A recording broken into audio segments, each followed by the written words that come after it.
Hello, c'est Mimi. J'espère que tu vas bien. Aujourd'hui, je voudrais encore une fois te parler à cœur ouvert et nous encourager. Oui, nous, toi et moi. Ces derniers jours, ce n'est pas évident. Beaucoup de choses remuent en moi. On passe tous par des périodes de nos vies où le doute vient nous accabler de toutes parts. On remet tout en question. On tourne en rond dans nos pensées. Et oui, cela nous arrive tous, d'avoir peur, de ne pas oser, de se poser plein de questions sur telle ou telle chose. Des saisons de nos vies où les mensonges sur lesquels on s'était construit doivent encore être déracinés dans nos modes de fonctionnement, dans notre façon de voir les choses. Et ça fait mal. Ça fait mal parce que vient cette dualité en nous. Nos raisonnements humains qui veulent nous faire douter sur la parole de Dieu, sur notre véritable identité en Christ qui est en processus. Dieu a-t-il réellement dit? C'est ce que le serpent a dit à la femme, Ève, dans le jardin.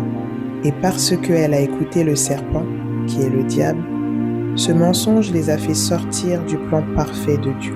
Ces mensonges peuvent venir autant mettre en doute des projets, des promesses qu'il nous a faites, mais ces mensonges viennent surtout combattre notre identité véritable, notre identité de fils et fille de Dieu. Est-ce que je vais y arriver? Est-ce que je vais être à la hauteur? Ai-je droit au bonheur? M'aimes-tu vraiment, Seigneur? Toutes ces questions qui peuvent tourner et retourner notre tête, c'est épuisant.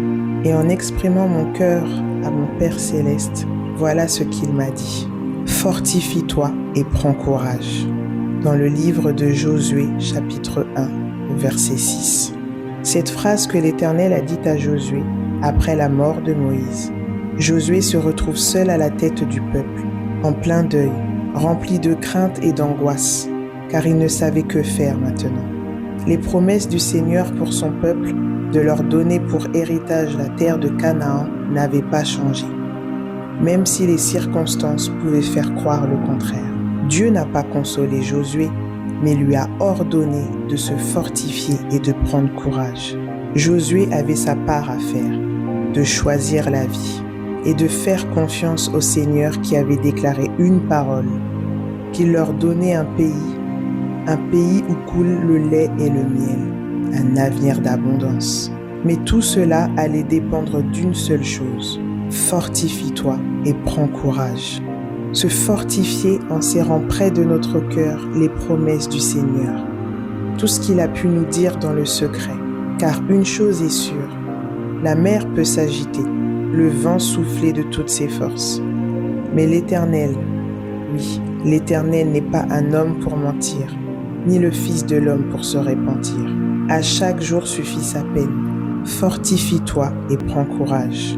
On a tendance à énormément réfléchir à comment les choses vont se faire, comment la situation va se débloquer, comment l'approvisionnement va venir. Notre part à nous, c'est de se fortifier et prendre courage, en restant positionné sur ce que lui a déclaré pour nous, même si cela paraît une folie à notre humanité.